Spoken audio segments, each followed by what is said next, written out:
Hello everyone, Torres ব্লগের আরও একটি নতুন ব্লগে তোমাদের অনেক অনেক ওয়েলকাম। হ্যালো মিমিরা, তোমরা সবাই কেমন আছো? আমার ব্লগের একটা নতুন চ্যানেল জানো, যার নাম হলো আরশিস বিডার।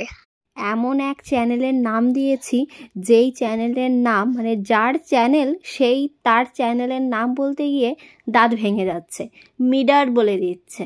যাই হোক, আরশির একটা নতুন চ্যানেল খোলা হয়েছে। আরশির চ্যানেলের নাম হচ্ছে আরশিস মিডার। স্মিডার না, আরশিস মিডার। আমি স্ক্রিনে নামটা দিয়ে দেবো, ডেসক্রিপশন বক্সে লিঙ্কটাও দিয়ে দেবো। তোমরা আরশির চ্যানেলটা একটু ঘুরে আসতে পারো। চলো আজকে এখান থেকে ব্লগটা স্টার্ট করছি, আর আই হোপ আজকের ব্লগটা দেখতে তোমাদের খুব খুব খুব ভালো লাগবে। আজকে আরশির ঘুম ভেঙেছে প্রায় 7:30টার সময়, আর ও বাড়িতে গেলে বরাবরই মায়ের সাথে, মানে মা ফুল আনতে যাক, প্রসাদ আনতে যাক, মিষ্টি আনতে যাক, মায়ের পেছন ধরবে সেই সকালবেলা ঘুম থেকে ওঠার পরে। আর ও বাড়িতে গেলে আমার একটা অসুবিধা হয় কি, আমি তো এ বাড়িতে থাকলে মানে ফ্ল্যাটে থাকলে আরশিকে উঠিয়ে দিয়ে, মানে স্কুলে উঠিয়ে দিয়ে তারপর আমি কিছুটা সময় ঘুমাই। আর ও বাড়িতে গেলে আমার ভীষণ অসুবিধা হয়, কারণ মা সেই সকাল 6টার থেকে এমন কানের সামনে খুটুর খুটুর আওয়াজ করতে থাকবে, ঘুম তো হয়ই না, উল্টো আমার রাগ উঠে যায়। যাই হোক, এখন আমি আর বৌদি যাচ্ছি একটা ইম্পর্টেন্ট কাজে, সেটা হচ্ছে কিছু ডকুমেন্টারি কাজ রয়েছে আমাদের, সেগুলোই সারতে গিয়েছিলাম হচ্ছে আমাদের রক্ষাকালীতলার ওইখানে একটা দোকানে। আর আমার মাম্মাম না এত ভালো স্কুটি চালাচ্ছিল যে আমার মন ভরে যাচ্ছিল একদম। হ্যাঁ, আর সে স্কুটিতে বসেও বলছে, মাম্মাম তুমি তো মায়ের থেকেও ভালো স্কুটি চালাতে পারো। বৌদি স্কুটি চালানোর খুব শখ ছিল, আমার স্কুটি দিয়েই শিখেছে। তবে এখন বৌদি ডবল ক্যারি করতে পারে, যেহেতু বৌদি ভালো সাইকেল পারতো। আর আমি তো সাইকেল চালাতে গিয়ে এতবার ড্রেনে পড়েছি, মানে পড়তে যেতাম, দেখা যেত যে ড্রেনে পড়ে তারপর নোংরা কাদা মেখে এসেছি, এরকম বহুবার হয়েছে। মানে আমি ভালো সাইকেল চালাতে পারতাম না। আর এত ঠান্ডা, উড়ে বাবা, প্রত্যেক বছরই পরে। গরমের দিনে মনে হয় যে ঠান্ডার দিন ভালো, আর শীতের দিনে মনে হয় যে গরমের দিন ভালো। কিন্তু বরাবরই আমি শীতকাতুরে, শীতটা আমার ভালো লাগে না বলতে পারো। তবে অনেকের আবার শীতকাল পছন্দ, তাই না? আমার নখগুলো বাজে, আর ওর নখগুলো নাকি ভালো। এইবার হয়েছে ভালো। দাও দাও দাও দাও, খায় যখন আমি না থাকি সামনে, ওই এরকম করে, আবার যখন বলি তখন আবার নামিয়ে দেয়।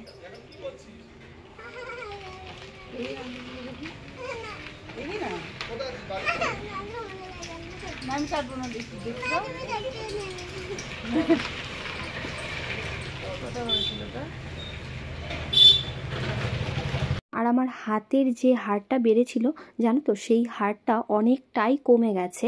আমি প্রায় 1 মাস ধরে ওষুধটা খাচ্ছি, 1 মাসে আমার অনেকটা ইমপ্রুভ হয়েছে। মানে যতটা দেখা যাচ্ছিল ঠিক তার থেকে অনেকটাই কমে এসেছে। মানে বলতে পারো যে আমার ওষুধটাই কাজ করেছে। তো সেই জন্য ওষুধটা শেষ হয়ে গেছিলো, আমি আবার ওষুধ আনতে গিয়েছিলাম। তবে এই ম্যাডাম আরেকটা ব্যায়ামও শিখিয়ে দিয়েছিল, মানে ওটা কি করে মানে কমবে তাড়াতাড়ি, সেইটা আমি রোজই প্রায় করি যখন ফ্রি টাইম থাকে। তো সেটাতে আমার অনেকটাই কাজ হয়েছে। না ধরো এবার তুমি বিরিয়ানি, এই এই যে এটা দিয়ে এইটুকু আছে, ওইটুকু খেয়ে নেবে, তারপরে শুরু করবে। একই ওষুধ দিচ্ছ তো? না, একই ওষুধ একটু পাওয়ারে দিচ্ছি। আর ফেরার পথে দেখেছে এখানে দিদি ড্রয়িং করছে ওই হাঁড়িটার মধ্যে, তো ওটার মধ্যেও কালার করতে বসে গেছে। আরশি বরাবর জানো তো এইভাবে, মানে আমরা যেরকম ক্রেয়ন দিয়ে কালার করি সেই কালারের থেকে ওর ওয়াটার কালারের প্রতি ঝোঁকটা বেশি।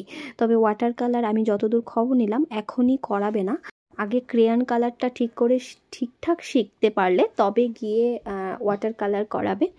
আর এখন আমরা ওইখান থেকে চলে এসেছি, দেখো বৌদি স্কুটি চালিয়ে আবার আমরা চলে এসেছি হচ্ছে বটতলার বাজারে, মানে আমাদের এখানে যেখান থেকে আমরা বাজার করি। আর এখান থেকে এখন নেওয়া হচ্ছে তিল্লা কদমা, আমাদের এগুলোকে তিল্লা কদমা বলে। তারপরে এখন নেওয়া হচ্ছে বিরিয়ানি। এটা হচ্ছে অসুপুর বটতলার কাছেই একটা বিরিয়ানির দোকান। चिकन का रेट कम है, लेकिन और सब आइटम का तो रेट ज़्यादा है ना।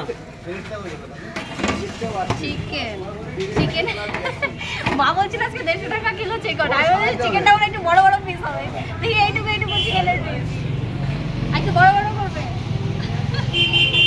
আমাদের এখানে এখন 150 টাকা কিলো চিকেন চলছে, তবে এখানে 100 টাকা চিকেন বিরিয়ানির প্লেট, কিন্তু চিকেনের সাইজটা ভীষণই ছোট। আমাদের এখানেও সোদপুরে আমি যেই দোকানটা থেকে চিকেন বিরিয়ানি আনি সেই দোকানের বিরিয়ানিটাও ভীষণ টেস্টি, কিন্তু চিকেনের পিসটা আমি দেখলাম যে সেই হিসাবে অনেকটাই বড়। আর এখানে মানে ওই 80-90 গ্রামের পিস আর কি, মানে আরও কম বলতে পারো মোটামুটি। সেই জন্য আমি কাকুকে বলছিলাম যে 100 টাকা প্লেটই আমাদের ওইখানে কিন্তু মানে একটুখানি চিকেনটা বড় থাকে তোমার এই সাইজের থেকে। তো কাকু বলছিল আচ্ছা ঠিক আছে, পরের বার একটু বড় করার চেষ্টা করব। আর এখন ফেরার পথে মায়ের জন্য একটু ওষুধ নিয়ে যাচ্ছি। আমি আগেও তোমাদের সাথে অনেক ব্লগে শেয়ার করেছি যে মায়ের একটা প্রবলেম রয়েছে, সেটা হচ্ছে মায়ের কানের পর্দাতে ফুটো রয়েছে। তো সেটার জন্য মা ওষুধ খাচ্ছে অনেক দিন ধরে, তবে ইমপ্রুভমেন্ট বলতে তেমন কিছু নেই। যদি ওষুধটা 2-3 দিন বন্ধ রাখে আবার সেই রকম মাথা ঘোরানো হয়। তো এটা আমি বুঝতে পারছি না, মানে এটা ডাক্তাররাও বলেছে যে কোনো ইমপ্রুভমেন্ট মনে হয় না হবে। যখন মাথা ঘোরাবে বা উল্টি লাগবে তখন ওষুধটা খেয়ে নিতে হবে বা রানিং করতে হবে ওষুধটাকে। যাই হোক, মা 2-1 দিন পরপরই খায়। আর আমি এখন নিতে চলে এসেছি হচ্ছে ইন্ডাকশান ওভেন। আমার আগের ইন্ডাকশানটা তোমরা অনেকেই জানো যে নষ্ট হয়ে গেছে। তো ইন্ডাকশান ছাড়া আমার ভীষণই প্রবলেম হচ্ছে। সেই কারণে আগের দিন আমি দেখে গেছিলাম এই কাকুর দোকানেই, এই ইন্ডাকশানটাই দেখে গেছিলাম। তবে আজকে আমি এটাকে নিতে এসেছি। তো কাকুর ফাংশনগুলো সব দেখাচ্ছিল যে কীরকম কী আছে। উনি একটা ইন্ডাকশন কিনেছে, আমি বলে দিচ্ছি উনি ইন্ডাকশন কিনেছে। সেই ইন্ডাকশন যতদিন খারাপ হবে ততদিনই পাল্টে দেবো, লাইফ টাইম ওয়ারেন্টি। জীবনে ও যেন আর না কিনতে পারে। বলছি ঠিক আছে, ওকে আমার লাইফ টাইম ওয়ারেন্টি দিতে হচ্ছে।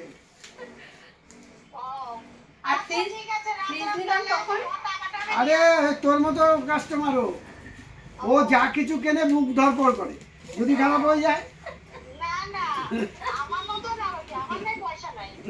না তোরও তো মুখ ধরপড় করে। ওই জন্য ও রেকর্ডিং করছে তো আমি রেকর্ডিং এ এটা দিলাম, তোকে শুনিয়ে দিলাম।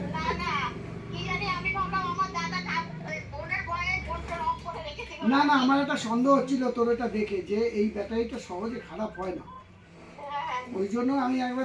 যাই হোক, তেমন কিন্তু কিছু নয়, কাকুর সাথে ইয়ার্কি করছিলাম আমিও, কাকুও আমার সাথে ইয়ার্কি করছিল।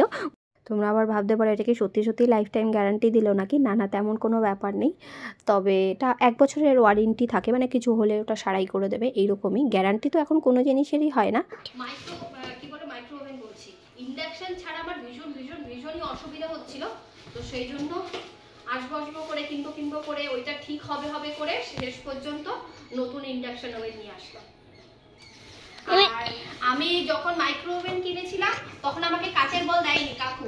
তো সেই দিন আমি যখন মাইক্রো ওভেন মানে ইন্ডাকশন ঠিক করতে গেছি তখন একজন দেখি মাইক্রো ওভেন কিনতে এসেছে। তো ওনাকে বলছি এটার মধ্যে 2টো কাচের বাটি ফ্রি দেয়। তো আমি আবার বললাম আমাকে তো দাওনি, তো সেই জন্য আবার বলছে ঠিক আছে তুই পরে এসে নিয়ে যাস। তো এটা হচ্ছে 2টো কাচের বাটি। এবার তুমি তো ধরো, আমি তো দেখি। আমি যখন মাইক্রো ওভেন কিনতে গিয়েছিলাম, মানে আমার মাইক্রো ওভেন আর ওয়াশিং মেশিন দুটো একসাথে এসেছে ঘরে। তো যখন আমি কিনতে গেছিলাম তখন আমাকে মাইক্রো ওভেনের সাথে কাচের বল বা বাটি দেয়নি। সেই কাচের বল আর বাটি আমি 1.5 বছর পরে এখন কাকুর কাছ থেকে নিয়ে এসেছি। এই দেখো এখানে বাটিটা দেখাচ্ছে, আর আসি ওটা পেয়ে ভীষণ এক্সাইটেড। বাড়িতে এসে দেখি সবাই আমাকে চা খেয়ে নিয়েছে। আমার তো খিদে পেয়ে গেছিল মা। না আমিও এখানে তোমার সঙ্গে বসবো। আমি খাবো না, তুমি খাও, তোমার জন্য তো আমি রেখে দিয়েছি। বিরিয়ানি আমার ফেভারিট খাবার, সেই জন্য বিরিয়ানি দেখা মাত্র খিদে পেয়ে গেছে আর মাকে ছাড়াই খেয়ে নিয়েছে। তুমি এত দেরি করছো বলে আমার তো খুব, তুমি দেরি করছো বলে আমরা কতক্ষণ বসে থাকলাম, বাবিদের সঙ্গে খেললাম। জানো মা, ওই যে মাম দিদি এত সুন্দর করে কলসিটা বানাচ্ছিল না আমার সঙ্গে, বানানো হয়ে গেছিল, বাবুকে মাম দিদি খেলতে নেয়নি বলে মাম দিদির এত সুন্দর কলসি বানানোটা বাবুটা ছুঁড়ে ভেঙে দিয়েছে। ওটা দুর্গা মার জন্য বানিয়েছিল মাম দিদি। তারপরে মাম দিদি বললো আরেকটা আমি নিয়ে আসবো, না আমিও সেট করেছিলাম, ওটাও ভেঙে দিয়েছে ছুঁড়ে। আবার একটা নিয়ে এসেছিল। আচ্ছা আবার ওটা মিলে দুজন মিলে করবো। ঠিক আছে। খাওয়া দাওয়া করে আমরা একটু বসেছিলাম হচ্ছে দুয়ারের সামনে, কারণ একটু রোদ এসেছে। দুদিন ধরে তো রোদের দেখাই নেই, তবে বেলা হলে একটু একটু উঠছে, কিন্তু যেমন হাওয়ার সাথে সাথে হালকা হালকা রোদ। আজকে তো সকালবেলা দেখেছি সান উঠেছে, সানটা পুরো সাদা কালারের, মানে আমি দেখে না আমার যে সান না মুন কিছুই বোঝা যাচ্ছে না।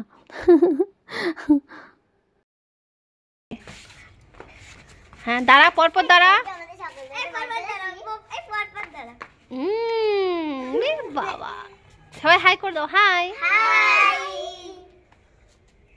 দুদিন আগে তো আমাকে এক দিদিভাই কমেন্ট করেছে যে দুয়ারে কাশ্মীর, সত্যি দুয়ারে কাশ্মীর। আমার ভাগ্য ভালো যে আমাকে কাশ্মীরের মতো জায়গায় বা বরফ যেখানে হয় ঠান্ডার দেশে আমাকে ভগবান জন্ম দেয়নি, কারণ আমি তাহলে সারা বছরই মনে হয় ল্যাদ খেতে খেতে আমার দিন কাটতো। ভীষণ মানে খারাপ পরিস্থিতি। এখন সন্ধ্যাবেলা, চলো বাড়ির উদ্দেশ্যে রওনা দিই, কারণ অনেক তো ঘুরলাম ফিরলাম, আবার সপ্তাহখানেক মানে এইরকম চলতেই থাকবে আর কি। এই বাড়ি থেকে ওই বাড়ি, ওই বাড়ি থেকে এই বাড়ি। একটু বেলাবেলায় বেরোচ্ছি, এখন 5:20-25 মতো বাজে। মা শুয়েছিল, মাকে ডেকে তারপরে আমি চলো বেরাই, কারণ বেশি রাত হলে শুয়ে পড়লে আর ইচ্ছে করে না। তো সেই কারণে দুপুরবেলা একটু শুয়েছিলাম ঠিকই, কিন্তু ঘুম হয়নি। তো এখন বাড়ির উদ্দেশ্যে রওনা দিই, তাই না? আর আমার মা যদি বলো যে ফ্ল্যাটে আসতে, মানে প্রায় 8টার থেকে সকালবেলা উঠেই প্রিপারেশন শুরু হয়ে যাবে। আবার যখন কি বলো ফ্ল্যাট থেকে যাবে তখন সেই সকাল 8টা থেকে প্রিপারেশন শুরু হয়ে যাবে। তো আমি ওই বাড়ি থেকে এখন চলে এসেছি হচ্ছে কাকার বাড়িতে।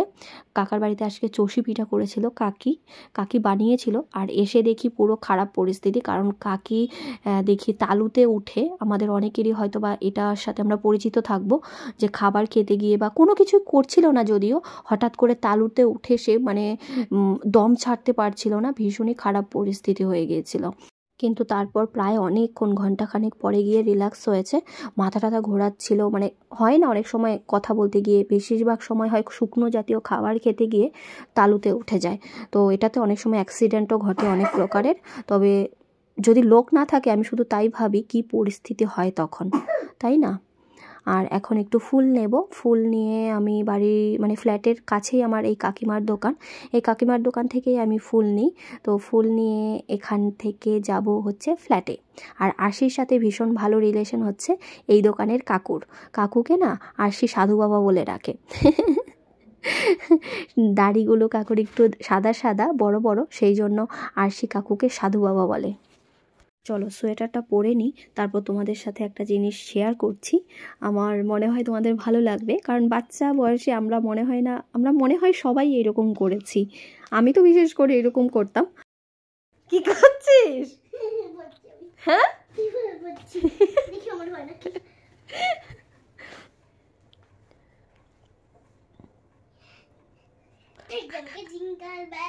জিঙ্গেল বেল তো কবে চলে গেছে, এখন আবার জিঙ্গেল বেল আছে নাকি? প্যান্টটা পরে শোনা, ওই যে আমরা সার্কাস দেখতে গিয়ে যেরকম জোকারটা দেখেছিলাম না, ওই রকম লাগছে প্যান্টটা। সেই দিন তোমাদের যে কালো প্যান্টটা দেখিয়েছিলাম, সেই কালো প্যান্টটা চেঞ্জ করে আমি এই ইউনিকর্ন প্যান্টটা নিয়ে এসেছি, যেটার মধ্যে ইউনিকর্ন ড্র করা রয়েছে। এই প্যান্টটা মানে ওই প্যান্টটা না পরার পরে মানে দূরের থেকে ভালো লাগছিল না দেখতে, তো সেই জন্য চেঞ্জ করে আবার এইটা নিয়ে এসেছি। এটা নিয়েছে 220 টাকা। জানি না মানে সেলাইগুলো তেমন ভালো নয়, তবে শীতের মধ্যে পরার জন্য আর কি কোনো রকম বাড়ি থেকে নিয়ে আসলাম। বাইরেও যেতে পারি পরে, মানে দেখা যাক, এটার উপর একটা সেলাই করে নিলে বেশ ভালো থাকবে আর কি।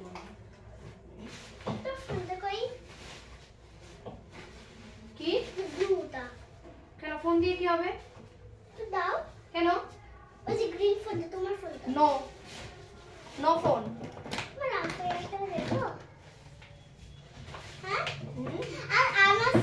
আমার ডান্স ক্লাসে একটা গান এসেছে, রাম ভাইয়া সলমান খানেরই গান। তো আমাদের ডান্স ক্লাসে একটা ছেলেকে এরম করে যেতে বলেছে, আর ওকে আমরা টেনে অনলাইনে আনবো, এই ডান্সটা আমাদের দিয়েছে। হয়তো আমি যাই হোক, এখন আমি এই ডান্সটা দেখবো একটু। যাই হোক, হ্যাঁ হয়তো দেখি। আচ্ছা যাই হোক, আপনি এটাকে সুন্দর করে গুছিয়ে রেখে আসেন। যাই হোক আপনি এটাকে সুন্দর করে গুছিয়ে রেখে আসেন। এটা কোন ব্যাগে থাকে? ওই ব্যাগটা তো আমি দিদা বাড়িতেই নিয়ে গেছিলাম। না ওই ব্যাগটা নিয়ে যাইনি তো, ড্রয়িং এর ব্যাগটা রেখে গেছিলাম, এক ব্যাগে হবে না বলে রেখে গেলাম না। চলো আজকে 8:30 বাজে, এখানে ব্লগটা এন্ড করছি, আর বাড়াবো না কারণ শরীর আর দিচ্ছে না, এখন মনে হচ্ছে ঘুমাবো, কারণ আজকে দুপুরবেলা ব্লগ এডিট করে ছাড়তে প্রায় অনেকটাই লেট হয়ে গেছে। তো চলো, আর এখন আমি রানভাইয়া কাছে তুমি এখন পড়তে বসবে, তাহলে চলো আজকে এখানে ব্লগটা এন্ড করছি। যদি ব্লগটি ভালো লেগে থাকে অবশ্যই লাইক চ্যানেল সাবস্ক্রাইব করো। আর এখন আমরা খাবো, ভাত আর খাবো না, আরশিকে দেখি কি খাওয়াই, আমি নিজেও কি খাবো তারও কোনো ঠিক নেই কারণ ওই পিঠেটা খেয়ে ছাতু খেয়ে নিও। পিঠেটাকে, ছাতুও খাবো না, ছাতু খেলেও অম্বল হয়ে যাবে, কিছু খেতেও ইচ্ছে করছে না, মানে পিঠেটা খেয়ে মনে হচ্ছে গলাটা জ্বলছে, এইরকম ধরনের হয় জিনিস খেলে মোটামুটি, কিন্তু ভীষণ টেস্টি হয়েছিল পিঠেটা। তাহলে চলো আজকে টাটা বাই বাই, কে কোথা থেকে ব্লগ দিচ্ছ সেটাও কমেন্ট করে জানিও।